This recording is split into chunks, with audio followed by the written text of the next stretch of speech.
Getting back on 1855 again.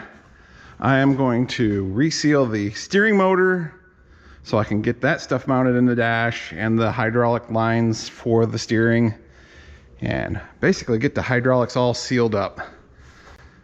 And then I can fill the system up with oil. Obviously I'm not going to run it, but that might give me a prelude to any low pressure leaks before I get too much paint on it. Let's get at it.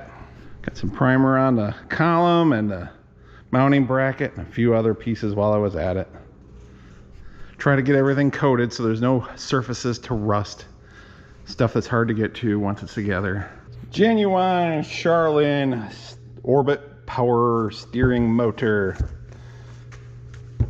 A 50-year-old technology at least, and still hard to beat. There's been, revisions to them over the years, so there are variations, but the basic principle stays the same. Compact, they're a good unit. Some knockoffs out there that, well, they're copies, but they copied them well, and they work too. Usually they have a tag on them. This one has it stamped in. This is a model 201 was that a 9.8? I think so. Tried to clean it up. Yep, that's a 9.8. 201 1098, and then the 001 after that is the revision number. So this is the first version of the model 201 1098. If you plug those numbers into Google, you can usually find an equivalent. There might be like a 002. That would be, the next version. And so there were some changes. The one I did on the 1655, the top part bolted on. There was 4 more. I mean, you got 4 bolt holes, but there was 4 bolts that went down in and held a cap on that held the seal in. This one has a spiral snap ring that holds this retainer in, that holds the seal in. I got this Agco kit. Hopefully it has all the right stuff in it.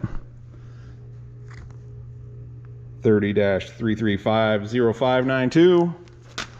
And all I'm going to do is just replace this shaft seal. That's usually all that leaks on them. I'll also put new O-rings on the O-ring bosses there. But there's a lot of pieces that come out, little veins and doohickeys, and these are a crushed O-ring in here. So generally, if you don't take them apart, they're not going to leak. There's no moving parts against the O-rings to leak, so I'm going to leave that part alone rather than exploding it all out and making a mess. So this might not be as educational as some might be hoping for, but it is what it is. So first thing I need to do is get that snap ring out of there. What I mean by spiral snap ring,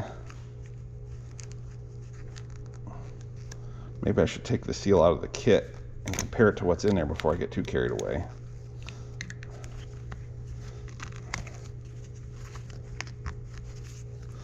But it goes around like a couple times.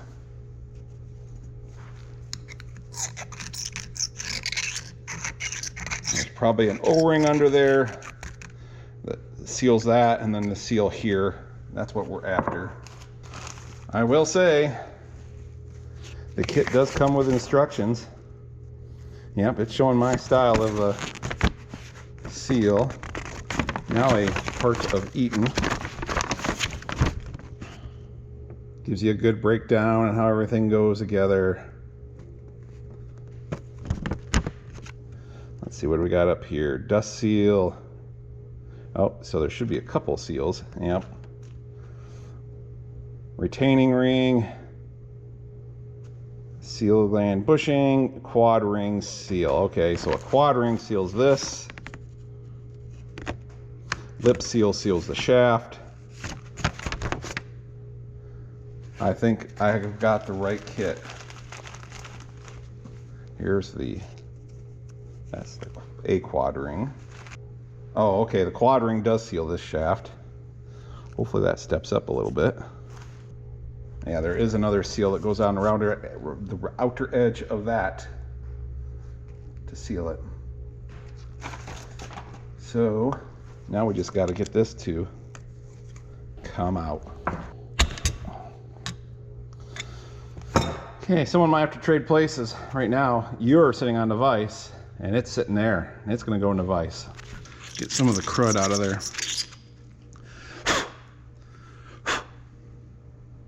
The way that diagram looks, it should, I would think twisting it would get the grip on the seal to let go. But that is not happening.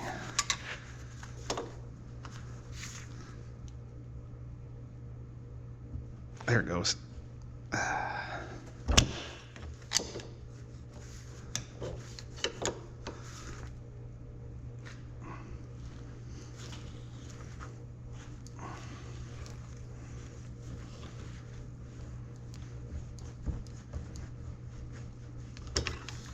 She's coming.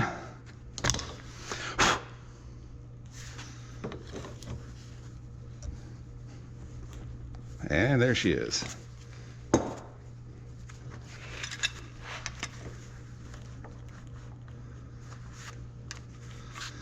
And just like the picture said,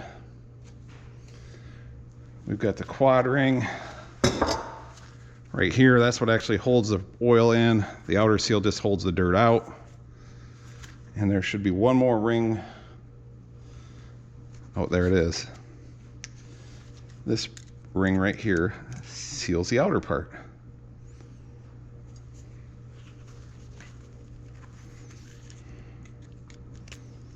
Pretty simple. Kind of dirty. Probably a good thing I was doing it.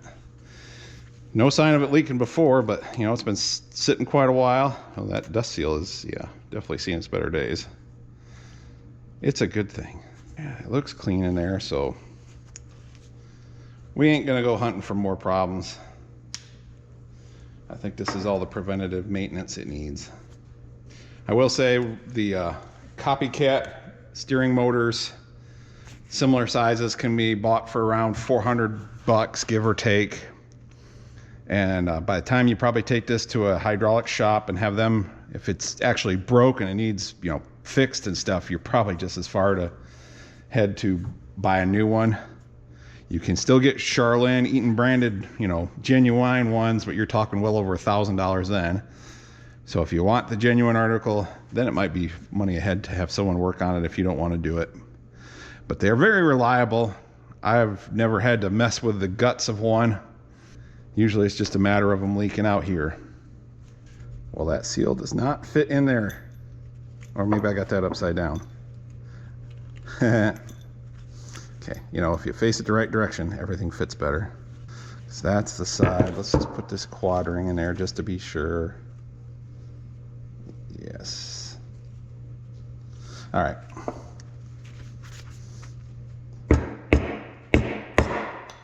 Don't do that.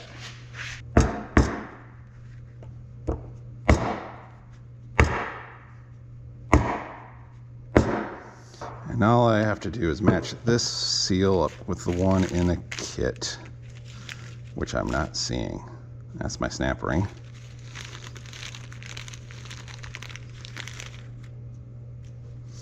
Well, isn't that special? That's a lot thicker. Well, biscuits. It's a regular round O-ring. Guess I'll have to measure it and see what size it is and see if I got something in my collection of goodies.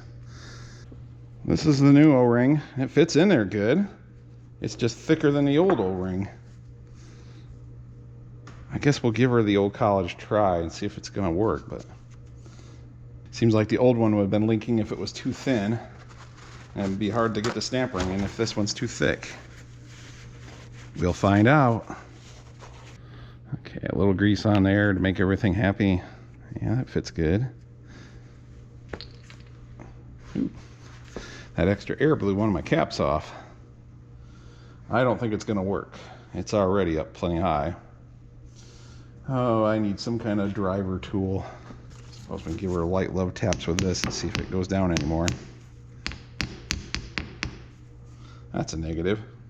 How about this bearing lock collar? No, that is not gonna work. I will find the correct O-ring, hopefully in my stuff. Yep, it says put that seal or the O-ring in, then put the dust seal gland bushing doohickey in, smooth side down. Well, I did much book looking, and this one that came out, it's definitely a little bit thinner, but the book calls for an 1/8 inch cross-section O-ring, which is what was in the kit. But somehow or another, it just looks thinner. Maybe it's just been crushed down from years of being in there. So I'm going to use some of this O-ring lube. It's engine O-ring lube, but you know, it should be good stuff. Maybe that'll help her drop in there. Let's try her again.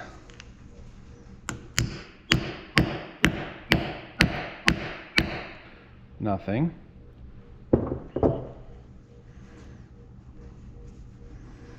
It's just not wanting to pop in there. Okay. We'll try this.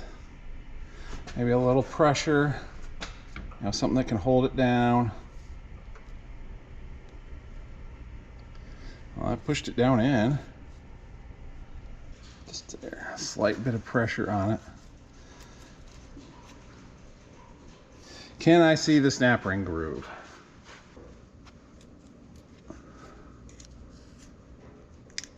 I think it's there. Well, let's try to feed it a snap ring.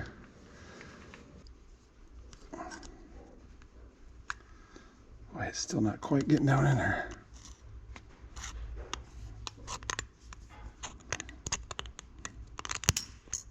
No, don't do that to me.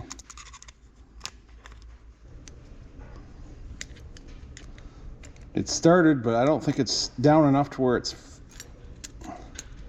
opening up enough of the snap ring groove to let this in. Let me take it to the bench and see if I can tap it on home. I don't think so, but we'll give her a whirl.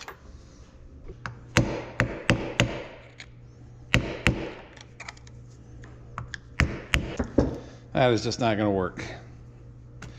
No two ways about it. Well, let's see how ugly the O-ring is now after all that. Don't look bad. It's just too thick. Let me do some more looking and see what I can find for another O-ring. After much measuring and an amount of time that can only be considered far too much, I have found a 3/32 cross section. The other one I showed that's like this is only 1/16. So crossing some, you know, things, part numbers, kind of knowing how the Oliver O-ring part number system works. Each number is a little bit bigger, or preceding number, you know, stuff. There's the old one. You can kind of see the flat faces on it. Here's a new one. See how it fits on here? It does. It sticks out just a little bit farther, which is what we want.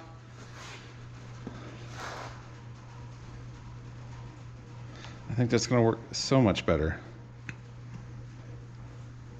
Yeah, I can feel a little resistance there. I think we'll go back to the press just because that'll kind of put a little pressure down on it. Make it easier to sneak this snap ring back in. Let's see if I can do it here. Do I need to reenact this? I don't think I do. Here's the scoop. I thought I was recording and I was not. And it went together quite nicely. And I thought about taking it apart to reenact it. And I said, no, it's all together. There's the opening. We're just not playing that game. So it looked a lot like the other stuff before, except for the snap ring actually went in a groove with a little bit of, you know, feeding it in there, a little bit of struggle. Sorry about that. Okay, I've made sure that snap ring's seated. And in case you're wondering, one of these is the old one. This one has got the flat sides on it. That was a good fit. The Oliver part number is W. You can with or without the W. Let's just go 941548. I don't know if mine is a fluke, because the early 2105 parts book showed the exact same steering motor, same part number, and in the breakdown it showed that that was an 1/8 inch cross section O-ring. That's what came with the kit, and by gum, it would not work. So I don't know. Here's hoping that it doesn't spray oil all over.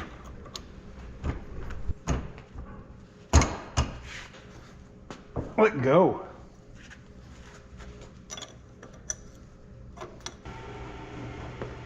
Oh, ow.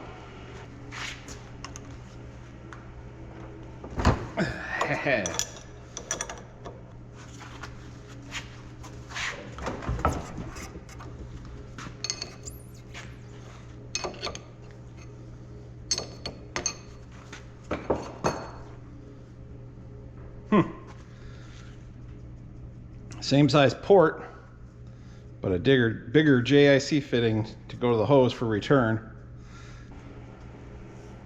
Putting a little grease on each one so those O-rings can slide and not get ripped as they get tightened down.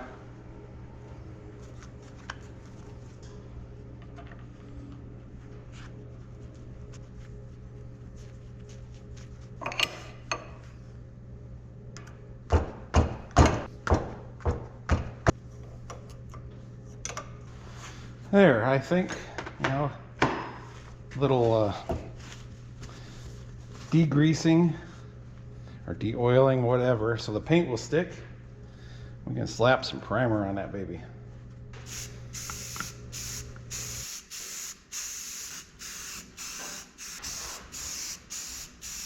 There, now it'll bring twice as much on eBay. There, 3 times. This stuff always goes smoother with clean threads. I think you get the idea. How do I not stay clean? I don't really need to ask that question.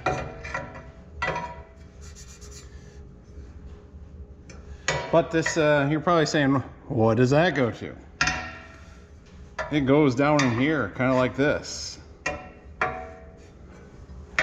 doesn't go like that because it would block the hole. And I may have to take this hose off, so it's a good thing I haven't put oil in yet, in order to snake it up in there, because it's kind of riding the struggle bus.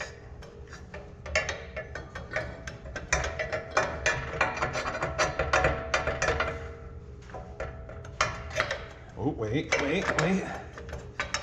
There we go. This is why I was putting stuff together before I got it totally painted, at least the hydraulic system. I'm gonna have to reroute this. I think it's gonna have to go over this brake line down here. That shouldn't be too big of a deal. All right, let me grab a wrench. I think part of it is because I added in the power beyond port. Pushes the hose back just a little bit. Might have to undo both ends.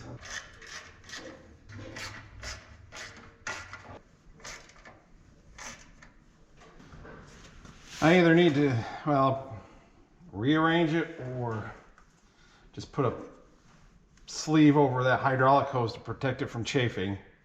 I'm leaning towards that. I think a piece of hose here as a rub guard is going to be a good thing.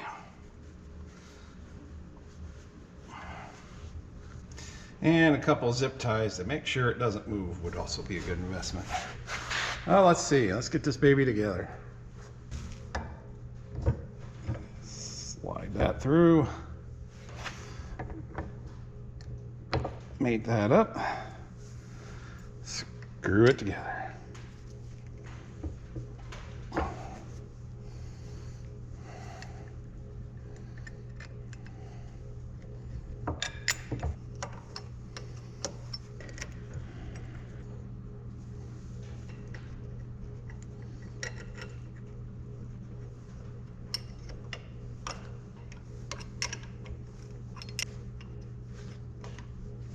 All right, I gotta look up the parts breakdown and screws that thread in, but I left one on one side, so I want to double check where they go. Well, looking this up on this style of steering, number 12, which is it's the left one, and it's a little shorter than the right one. Number 11. Right one is 1.5 inches, the left one is 1.25 inches. All right. Hopefully I got everything in there I need.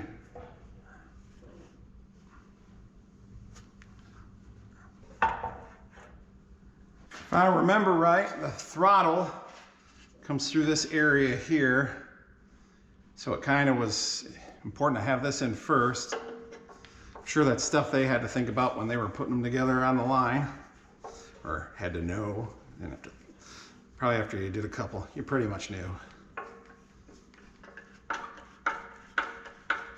Well, now I see this one needs a nut in here because it is not long enough. They probably had it shorter for when the steering lines come down through there. So now I got to take that screw back out and put the jam nut in.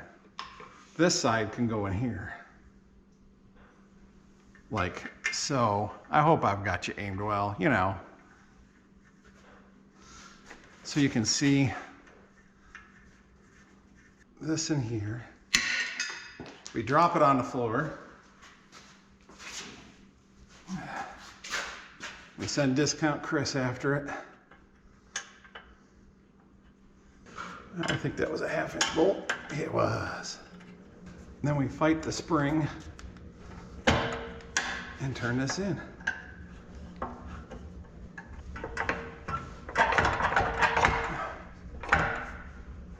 That's looking pretty centered up.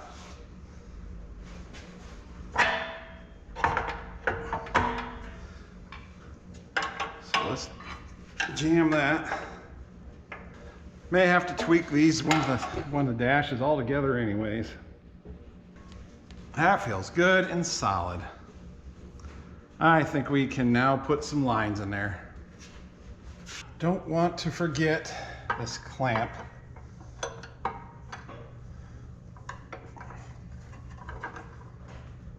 It's probably not crucial, but it's an extra support.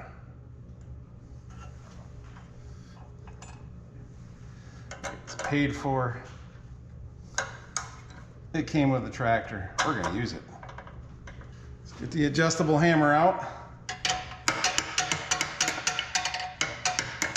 Lock, washer, and a nut. Let's sop up that oil. I decided to squeeze out when it got turned. Keep it from going any farther.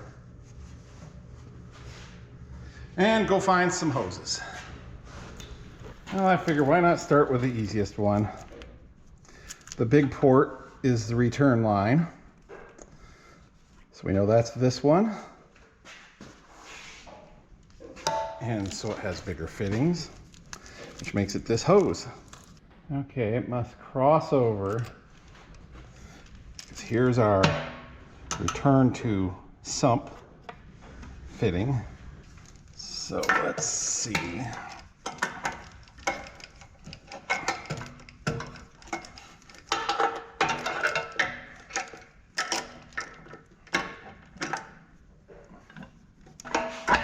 There, maybe that'll make a difference.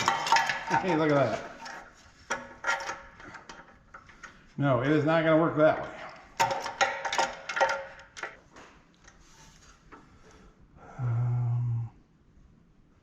Well, I might have to back this stud off to make it fit.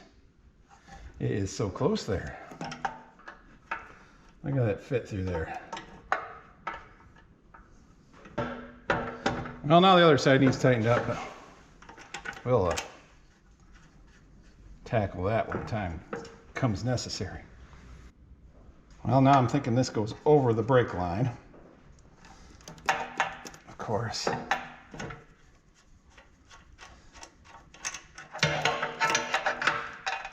I think I took pictures. I don't know. It's like a jigsaw puzzle this way. Grandma would be proud.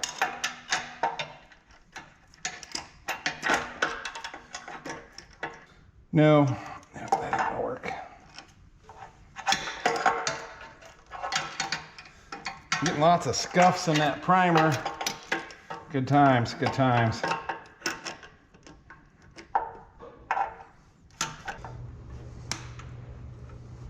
Well, now somehow it magically fits.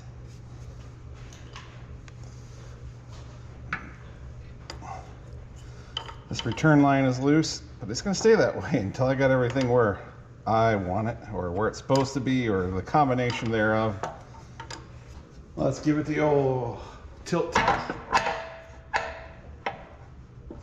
There's the bottom.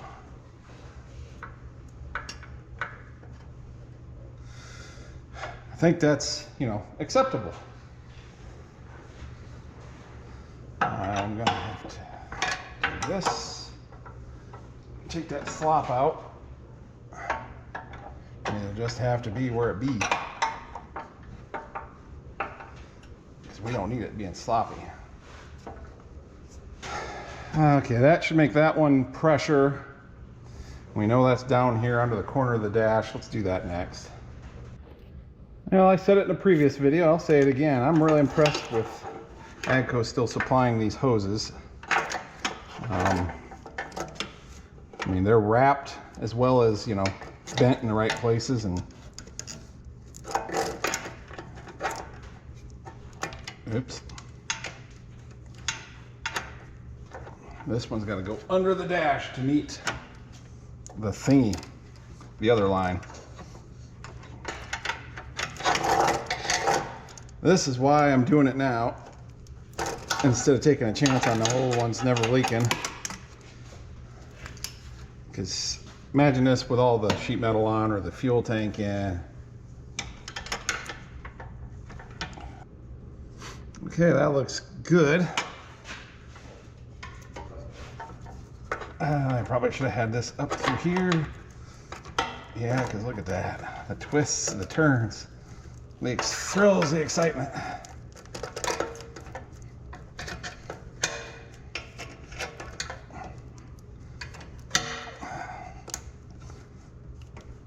There we go.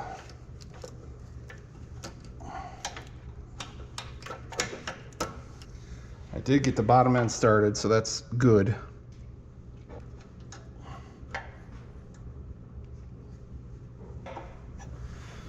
We won't snug it yet. See, that's all the way down. And that's all the way up.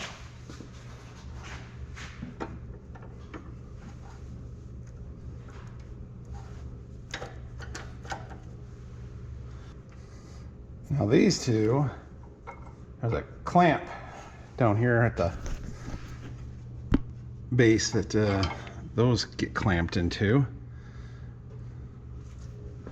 And they loop all around. Oh, I forgot. The 1855, the power steering lines come up and go over the fuel tank. So I was going backwards. Let's see. Nope, that goes like that. And that goes like that. I would say this one with the longer bend must be on the top. That is a nice thing about these going over the top of the tank is you can just swap the hoses if you got it backwards. And that looks pretty good. Something like so.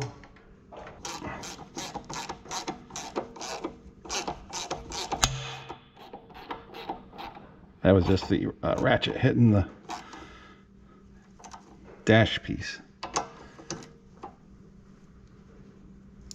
I like that.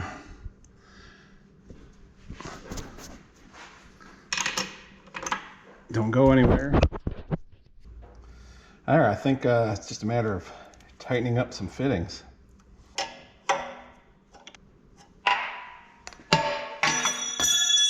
Man, am I good.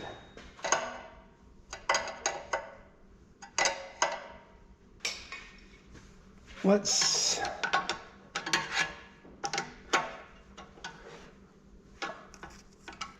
pry that over just a little bit so it ain't rubbing on the steering frame there. Hopefully.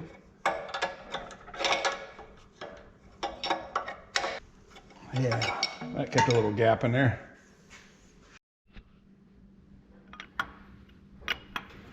This is the return line for the power steering. Okay. I just got that fitting down under the dash.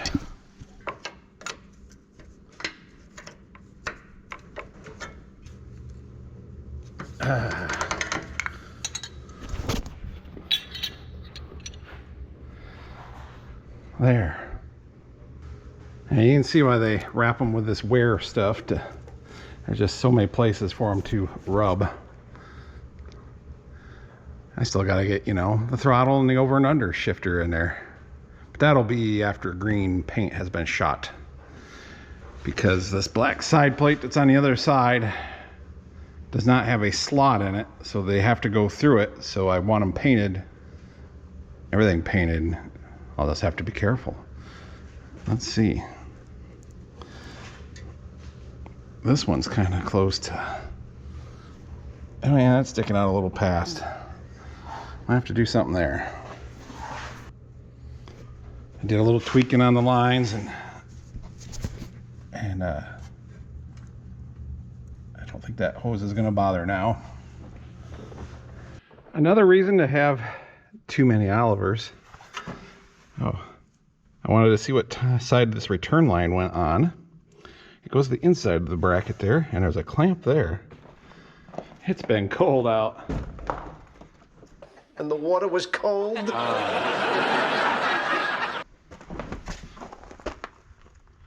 Poor Herman. This is cold. You mean shrinkage? Yes! So this is the last line of the hydraulic system. It goes to the cooler. It actually returns from the cooler and goes something like that. So I need to find where I hit a clamp to put there. I might get this pressure cooler line, throw a little primer on that just to keep it from rusting underneath the clamp. But let's see, we follow it up here. You'll notice a pipe plug right there, and if this was two-wheel drive, there would be a hose that went to the cap on the power steering rack to help basically let pressure off from that. Older versions of 50 series that was basically the same rack didn't have that. And I actually removed it from a friend's 1855 because his box had a little bit of a leak, and his had the pump, the cooler pump that's right over here by the injection pump, and that was sucking air in. It took a while to figure that out, sucking air up in through the box, and then we were getting air in the hydraulic system, and that's not good. And the rack, the piston on each end has a little bypass valve built into it, so that essentially if the case gets full enough, that oil can squeeze past that valve and go to the return on whichever side is not pushing. So there are provisions to keep the case from getting over pressurized, but they felt the need to add this on. Of course, with the four-wheel drive, it is not necessary. So what I'm going to do is just take this hose and loop it around together and clamp it on for now, and then we will have a sealed up hydraulic system after I tighten up fittings. I can fill it up with oil and see what starts leaking.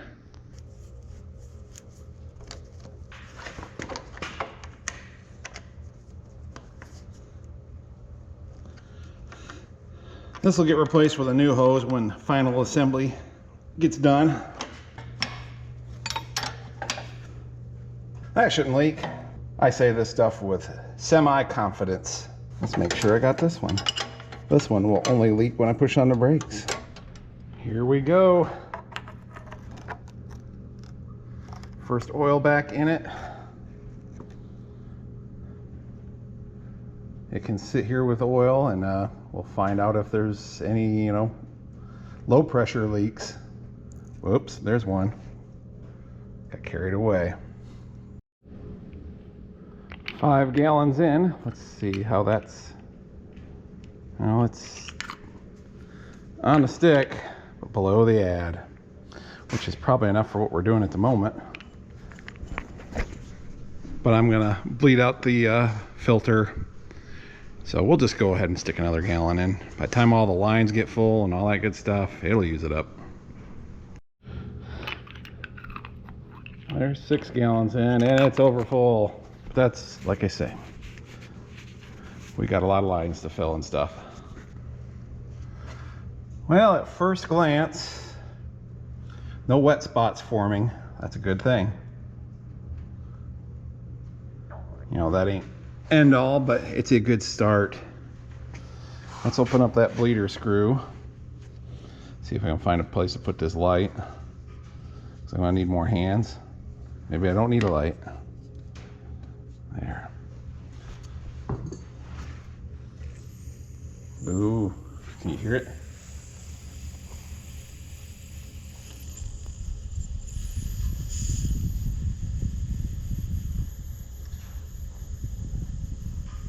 It's whistling ever so slightly.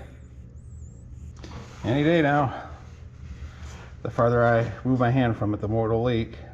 Or, drip, whatever. Oop, there's oil.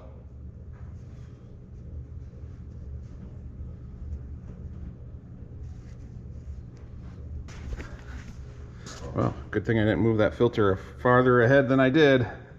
It's missing, but not by much.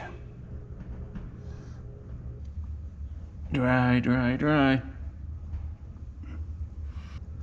Well, it'll sit for a little while before more paint gets on there, so that'll give it a time to maybe all the bubbles to work their way out and find any low pressure leaks.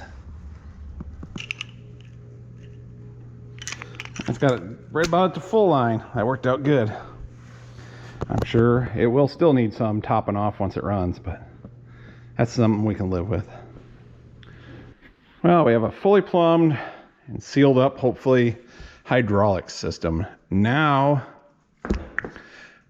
I need to get some gear lube. I do not have enough on hand to fill the rear end. Transfer case is still empty. That's gonna take, I probably might as well buy 3 5-gallon buckets. It takes about 11 for the rear, a couple of quarts for the transfer, and I'll have some left over for other stuff. But in the meantime, appreciate everybody watching, and I hope to see you in the next one. Bonus material for those of you that stuck around till the end of the video. Thought I'd do a test fit of this platform. It has not been painted. It's basically been electrolysis tanked. That was a couple years ago, so I got a little bit of surface rust on there, but we'll clean that up before we paint. Just wanted to make sure, now that the hydraulics were all in place, that it was actually going to cover it. I've done a rough test fitting before, but now that it's bolted down,